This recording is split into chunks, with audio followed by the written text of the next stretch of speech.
देश के प्रधानमंत्री के पास इतने देश की समस्याएं हैं, उनके ऊपर ध्यान देने की बजाय वो जिस तरह से एक सांसद ने अभद्र भाषा और अभद्र टिप्पणी करने का जो काम किया संसद के अंदर, देश के प्रधानमंत्री उसी को आगे बढ़ाना चाहते हैं।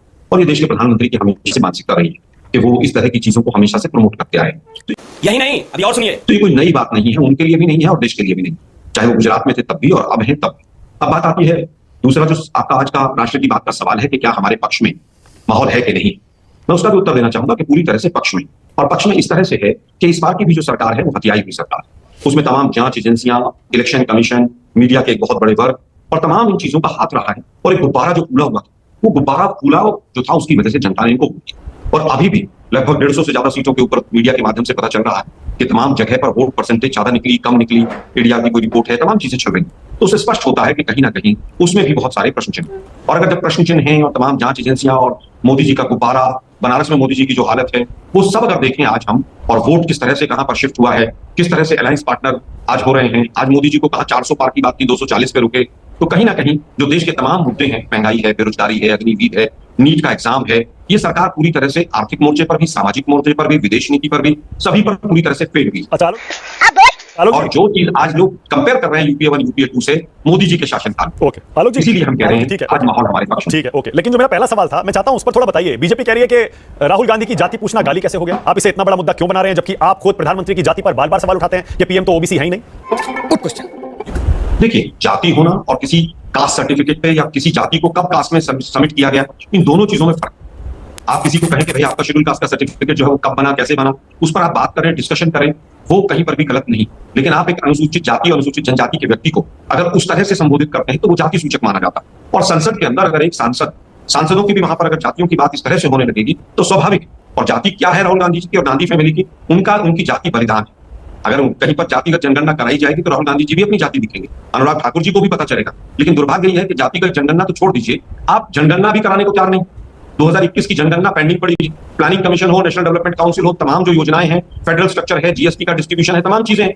आप 2021 की जनगणना सेंसस को भी अवॉइड करके साइड में रखे हुए हैं। क्यों रखे हुए हैं? देश ये जानना चाहता है। देश के प्रधानमंत्री के तो ऊपर एंटायर पॉलिटिकल साइंस के ऊपर भी तमाम विवाद हुए थे। आपने देखा होगा कि किस तरह से एंटायर पॉलिटिकल साइंस शायद उस यूनिवर्सिटी में कभी कोर्स होता ही नहीं था।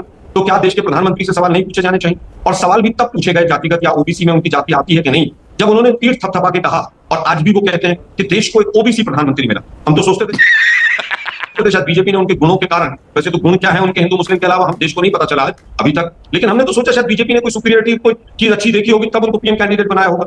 लेकिन केवल ओबीसी हैं, जाति के आधार पर उनको कैंडिडेट बनाया गया, ये भी देश का दुर्भाग्य। अच्छा, ओके, बात तो सही है। शाजिया, क्यों आप संसद में नेता प्रतिपक्ष राहुल गांधी अब एक सांसद नहीं है, आप एलओपी की जाति पूछ रहे हैं संसद के अंदर? क्या ये उनका अपमान नहीं है, गाली नहीं है? नहीं, मुझे मजाक नहीं उड़वाना अपनी चीज का। सबसे पहले मानक जी मैं कहूंगी कि सबसे ज्यादा सामंतवादी, सामाजिक न्याय विरोधी, दलित विरोधी ओबीसी परिवार जो कि राहुल गांधी परिवार है, और जब एक पार्टी बन गया है और पार्टी ही परिवार है, जब वो बात करते हैं सामाजिक न्याय की, जाति जनगणना की, बड़ा अफसोस भी होता है, हंसी भी आती है, रोना भी आता है। एक एक करके मैं आपको बताती हूँ। आप तो चलिए शुरू करते हैं। शुरुआत कीजिए जवाहरलाल नेहरू से, बाकायदा जिन्होंने लिखित तौर पर सारे सीएम को चिट्ठी लिखी थी और कहा था कि कतई हम आरक्षण नहीं कर सकते, हमें सेकंड ग्रेड के अफसर नहीं चाहिए। तो वो सेकंड ग्रेड किसको कहना चाह रहे थे, बताइए, आप सोचिए। ये राहुल गांधी बात कर रहे हैं हलवा सेरेमनी की और कह रहे हैं उसमें कितने थे। लेकिन क्या राहुल गांधी अभी बता सकते हैं कि राजीव गांधी फाउंडेशन में, CWC में, NAC में, जो इनका शैडो कैबिनेट था और असली कैबिनेट था, उसमें कितने दलित थे, कितने ओबीसी थे, कितने आदिवासी थे? बता सकते हैं? शर्म आएगी, भागते फिरेंगे राहुल गांधी। राहुल गांधी जो दुनिया भर जाते हैं और आम लोगों से बेइज्जत कर पूछते हैं, क्या नाम है तुम्हारा, क्या नाम है तुम्हारे पिता का, क्या नाम है तुम्हारे मालिक का, क्या तुम्हारी क्या जाति है? वो राहुल गांधी बात करेंगे, याद करेंगे राजीव गांधी ने क्या कहा था कि अगर 1980 में आए थे मंडल कमीशन के रिकमेंडेशन, 1990 में वीपी सिंह ने उनको क्या इंप्लीमेंट किया, मुखालफत रही तो सिर्फ राजीव गांधी से, क्या गृह युद्ध हो जाएगा, नाम भी ना लो। और जो पूरा नारा रहा है, जात पे ना पात पे मोहर लगेगी हाथ पर, ये फंस गया। क्या हो गया? वो सब अपने ही पूर्वजों को, अपने ही पार्टी को, अपने ही पार्टी के प्रिंसिपल को, अपने ही दादाजी को, नाना जी को, पर नाना जो भी मैं कहूं, उनको बड़ा मुश्किल है समझना, मुझे बड़ी दिक्कत हो जाती है। और जब उनकी जाति पूछी जाती है, जो दुनिया भर में जा जाके सबकी जाति पूछता है, तो बहुत तकलीफ होती है।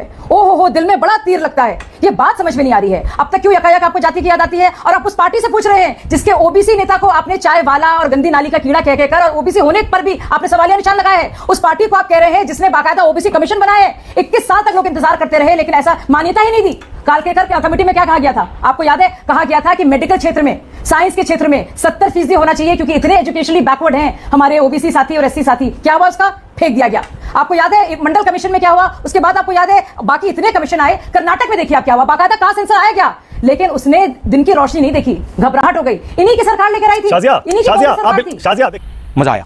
देखिए, आपको पूरा हक है। 2009, 2014 हक है। हर एक इनके मैनिफेस्टो में मैं देखिए, कह रहा हूं आपको पूरा हक है शाजिया। ओबीसी एससी एसटी के लिए किस मुंह से बात करेंगे? ओबीसी एससी एसटी के लिए कांग्रेस ने क्या किया, क्या नहीं किया, 80 से 90 तक मंडल कमीशन की रिपोर्ट क्यों लागू नहीं की, तमाम मुद्दे आप उठा सकते हैं। लेकिन राहुल गांधी पर यह निजी वार करने का क्या मतलब? राहुल गांधी आपकी जात नहीं पता, इसका क्या राहुल मतलब? नहीं, इसमें निजी बात क्या है? अब जाति कितनी जरूरी है, अभी उनको एकदम से याद आया। ना तो उनकी माँ सिखा पाई, ना उनकी दादी सिखा पाई, ना उनके दादा ने इसकी इतनी मुखालफत की, ना वो सिखा पाए। अब वो पूछ रहे हैं लोगों से जाकर, तो भाई बता तो दे उनकी जाति क्या है। क्यों इसमें घबराहट किस बात की है? इसमें क्या हो गया? बेइज्जती क्यों महसूस कर रहे हैं? अरे बाप रे, ये तो धोती खोल रहा है। आपको लगता नहीं उस पत्रकार की, उस सामान्य व्यक्ति की कोई इज्जत थी क्या? वो बेइज्जत कर रहे थे, या तो माने कि उन्होंने उसको बेइज्जत किया। अगर वो ये कह रहे हैं कि उनको बेइज्जत किया है, एक ही चीज हो सकती है ना, दोनों चीजें तो नहीं हो सकती। और अब आप प्रमाण देखिए, मतलब ये बाकायदा 1968 में चिट्ठी है इसको लेकर। जवाहरलाल नेहरू ने कहा है 2ym दर्जे के अफसर नहीं हो सकते, सेकंड ग्रेड के ऑफिसर नहीं हो सकते। नहीं, एक सेकंड। मैंने शाजिया, गांधी जी ने क्या किया? शाजिया, एक सेकंड, मुद्दा यही तो है। सुनिए बाबू, यही मुद्दा है। राम को सुनिए तो बोलने तो दीजिए, मुझे खत्म करने दीजिए। नहीं, मैं बात खत्म कर लूं, आप पूछ लीजिएगा। नया मैं फैक्ट आपको दे रही हूं। बाबू जगजीवन राम को पीएम बनाने से इतना एतराज था, बोले ये बन जाएगा तो क्या होगा, हमारा जिंदगी भर रहेगा। ये नीरजा चौधरी जी की नई किताब में आया है। आप जरा सोचिए, सीताराम केसरी को किस तरह से अपमानित कर तिरस्कारित कर उनके कार्यालय में बर्ताव किया गया है। मतलब हद होती है। खत्म।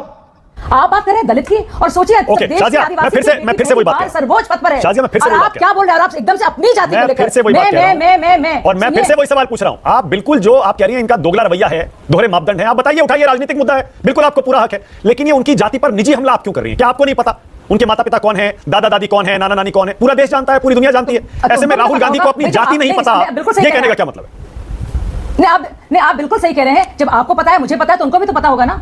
सबकी जातियों का आप जिक्र कर रहे हैं, अपनी जाति का जिक्र नहीं कर रहे हैं। बताएं उनकी जाति क्या है, बताएं दुनिया को जाकर। 2015 में भी बिहार के लोगों का डीएनए पूछा गया। क्या बात है इसमें? बिहार के लोगों ने इनको डीएनए के नाम पर बिहार के एक वर्ष। ओके, आलोक जी बोल रहे हैं, शाजिया, आलोक जी की बारी, वन बाय वन। ओके, आलोक जी बोलिए। 2015 में डीएनए पूछा था इन्होंने बिहार का, बिहार के लोगों ने इनको पूरी तरह से जवाब दिया। 2023 में सोनिया गांधी जी का संसद में एक वो सिलेंडर वाली मैडम थी हमारी, उन्होंने अपमान किया था, जनता ने उसका भी जवाब दे दिया। अब बात आती है कि ओबीसी रिजर्वेशन की, 80 से 90 तक क्यों नहीं लागू हुआ? क्या कोई ओबीसी के आंकड़े थे किसी भी सरकार के पास? और 80 से 90 तक में क्या आपको ये पता था कितने ओबीसी लोग हैं और कितने नहीं हैं? आपने जिस समय पर वीपी सिंह की सरकार को सपोर्ट करके और ओबीसी रिजर्वेशन पे बात की, क्या उस समय आपके पास आंकड़े थे? क्या इकोनॉमिकली बैकवर्ड क्लास के लिए 10% का जो रिजर्वेशन आपने दिया 2014 के आने के बाद इस सरकार में, क्या उस समय पर आपको इकोनॉमिकली बैकवर्ड के आंकड़े थे आपके पास? जनता को आप मूर्ख समझना बंद कर दीजिए। आप बिना आंकड़ों के कुछ काम करना चाहते हैं। हम बार बार कह रहे हैं कि हम तो कह रहे हैं कि विकास सर्वे तो जब आपने केवल नहीं थे, तो कास्ट का आपने सर्वे नहीं क्यों की? या जब आपने नहीं थे राजीव गांधी के पास, तो कैमरामैन को भगा देती है, पता नहीं क्या करती है, बीच में मत बोलिए प्लीज। मुझे लगता है कि लोगों को सोचना चाहिए। इन्होंने कहा 21 साल तक ओबीसी कमीशन नहीं बना, ये नहीं बना। अरे भाई, उस 21 साल में तो अटल बिहारी वाजपेयी जी की भी 6 साल सरकार रही है कि नहीं रही? उसमें वीपी सिंह की भी सरकार रही है, उसमें बाकी लोगों की भी सरकार रही है। तो क्या वो सब लोग जो थे वो ना समझ थे? और केवल अटल बिहारी वाजपेयी जी और इनके ऊपर की बात नहीं, तमाम लोग आए जिन्होंने अर्थव्यवस्था को भी संभाला, सब कुछ किया। अब इन्होंने कहा सीताराम केसरी के साथ क्या हुआ? अरे पंडित दीनदयाल उपाध्याय जी का सुना है मर्डर हो गया, वो बलराज मधोक जी ने अपनी किताब में लिखा है, और सुना है बलराज मधोक को पार्टी ने सस्पेंड कर दिया था। इन गड़े मुर्दों को मत उखाड़िए, इनमें कुछ नहीं रखा। आलोक जी, अध्यक्ष कहते हैं इनको सस्पेंड किया गया, अब बात आपकी गोली मारोगे। ये भगवान क्या जुल्म है। शाबाश बेटा। गांधी ने बाकायदा प्रेस कॉन्फ्रेंस में माफी मांगी है। आप खुद कहते हैं ये बात तो कि हमसे गलती हो गई, पहले हमको वो जातिगत गणना की मांग करनी चाहिए थी, कोटा मांगना चाहिए था महिला आरक्षण बिल में, तो मान लीजिए ना। मैं तो सिर्फ ये कह रहा हूं 80 से 90 तक आपने नहीं लागू किया, 23-24 में जाके आपने एक्सटेंड लिया जातिगत गणना के लिए, तो ये मानने में क्या दिक्कत है? देखिए, मैंने नहीं कहा हमने स्टैंड नहीं लिया, हमने स्टैंड 2011 में भी लिया, और उसमें भी कास्ट की बात हुई, और वो आंकड़े भी सरकार के पास रखे हुए हैं कि जो इनके जो पार्टनर्स हैं, एनडीए के जो घटक दल, वो सब कह रहे हैं कि कास्ट बेस्ड सेंसस होना चाहिए, और जेडीयू भी कह रही है, जो जिसकी बैसाखी पर ये सरकार चल रही है। अगर ऐसा है कि कास्ट सेंसस होना चाहिए, तो क्या नीतीश जी इस्तीफा देंगे? क्या एनडीए से बाहर जाएंगे? और क्या बीजेपी नीतीश जी को इस मुद्दे पर बाहर करेगी? पहले अपने घर में एनडीए में आप तो आलोक जी, आप तो बात में नीतीश जी को एनडीए से बाहर निकलने पर उतारू हो जाते हैं। अरे भाई, वो अपनी मांग कह चुके हैं, अपनी मांग को कह चुके हैं, सरकार कह रही है हाँ सही समय पर देखेंगे। मैं तो कह रहा हूं कि आपके घटक दल में, आपके घर में आपकी सहमति है नहीं। हमारा स्टैंड हमेशा से क्लियर रहा है, हमने कभी इस पर मुखालफत की नहीं है, बल्कि हमने तो सबसे ज्यादा सम्मान, अवसर और मौके दिए हैं। ना सिर्फ ये, अगर आप देखेंगे नुमाइंदगी के तौर पर, प्रतिनिधित्व के तौर पर, तो आप देखेंगे सबसे ज्यादा अगर सांसद हो या विधायक हो या मंत्री हो, चाहे वो केंद्रीय उसमें हो, काउंसिल में या स्टेट काउंसिल में या चीफ मिनिस्टर के रूप में, तो वो हमेशा ही एससी, एसटी और ओबीसी रहे हैं। हमारे देश के राष्ट्रपति को देखिए, हमें पहली बार कोई सोच सकता था? ये तो वो लोग हैं जिन्होंने कहा अरे बाबू जगजीवन राम अगर आ जाएंगे तो सिट्टी पिट्टी गुम हो जाएगी इंदिरा गांधी जी की, तो उन्होंने कहा भैया इसको नहीं आने दो। इन्होंने तो अपमानित करके हटाया है, क्या कुछ नहीं नहीं किया उन्होंने। और ये भी छोड़िए आप इस बात को, ये कह रहे हैं कि अब जब संख्या नहीं होगी तो आपने आरक्षण कैसे दिया? तो भैया आपने मुखालफत भी की थी ना, संख्या तो थी नहीं, संख्या तो तब भी नहीं थी, आप भी खुद कह रहे हैं, क्योंकि मुखालफत क्यों की आपने राजीव गांधी ने क्यों कहा कि जो आरक्षण की मांग कर रहे हैं वो बेवकूफ हैं? तो क्या तो राहुल गांधी क्या अपने को मान रहे हैं कि वो बेवकूफ है? और हमने तो करके दिखाया है। आप तो आरक्षण को आपने रोका है 2004, 2009, 2014 के इनके मैनिफेस्टो निकाल लीजिए। ये तो ओबीसी कोटे को काट कर मुस्लिम आरक्षण करना चाहते हैं। सुनिए भाई साहब, छोटी बात भाई साहब, अब नहीं भाई साहब, मैं पर्दाफाश करती हूँ। आपने ये जो इकोनॉमिकली वीकर सेक्शंस के लिए जो आर्थिक तौर से मजबूर हैं, जो उनका कोटा की बात आती है भाई साहब, जानते हैं उससे किसका फायदा होता है? सबसे जो गरीब है मुसलमान है, मुसलमान भी उसमें अप्लाई करता है। आप तो अल्पसंख्यकों की बहुत बात करते हैं, लेकिन अगर कोई अल्पसंख्यक जो बेहद गरीब है, अब अगर वो ईडब्ल्यूएस में भी अपना कोटा मांगता है, आप उसके भी मुखालफत कर रहे हैं। और एक और बात आपसे पूछना चाहते हैं, आप कह रहे हैं संख्या नहीं मालूम, क्या गरीब होने के लिए और सर्टिफिकेट देने के लिए कि मुझे इतने पैसे मिलते हैं और अपना आधार कार्ड पैन कार्ड देकर आपको अंदाजा नहीं होगा कि कौन कितना गरीब है, कौन किस घर में रहता है, उस घर में कितने कमरे हैं, और उसका खुद का है या रेंटेड है, क्या बात जानने में किसी को दिक्कत नहीं होती? आप क्यों करना चाह रहे हैं इस तरह के? आप क्यों सच में जो राजीव गांधी ने तब कहा था कि गृह युद्ध हो जाएगा, आप क्यों गृह युद्ध करवाना चाह रहे हैं? क्या मानते नहीं आप राजीव गांधी जी की बात? पहली चीज तो यह है कि राजीव गांधी जी ने कभी भी ये नहीं कहा कि वो लोग बेवकूफ हैं। पहली चीज। दूसरी चीज, आज तक बीजेपी का स्टैंड हमेशा से कास्ट सेंसस के अगेंस्ट रहा है, सोशियो इकोनॉमिक सेंसस के भी अगेंस्ट रहा है, और ये बात ऑन रिकॉर्ड है। ये बात on record Patna high court पे देख लीजिए। आप जब बिहार की सरकार करा रही थी, सुप्रीम कोर्ट तक जो मैटर गया उसको देख लीजिए। अब बात आती है दूसरी बात कि भाई क्या इकोनॉमिक वीकर सेक्शन को मिलना चाहिए कि नहीं? हमारा तो 2009 के मैनिफेस्टो में था और आज भी हम कहते हैं, लेकिन इकोनॉमिकली वीकर सेक्शन के जो पैरामीटर्स बनाए उसमें सब में घपलेबाजी। इनका पहले प्रमाण क्या है? जाहिर आलोक जी के लिए काफी एम्बैरेसिंग हो जाता है, तो क्या जवाब दें? लेकिन अगर आप देखेंगे, इन्होंने एक बार जब कास्ट सेंसस कराया कर्नाटक में, उसका क्या हाल हुआ है, और अगर मैं आपको बताऊं कि उनके कास्ट सेंसस को लेकर रिपोर्ट क्यों दबाई गई, तो आपको शर्म आएगी।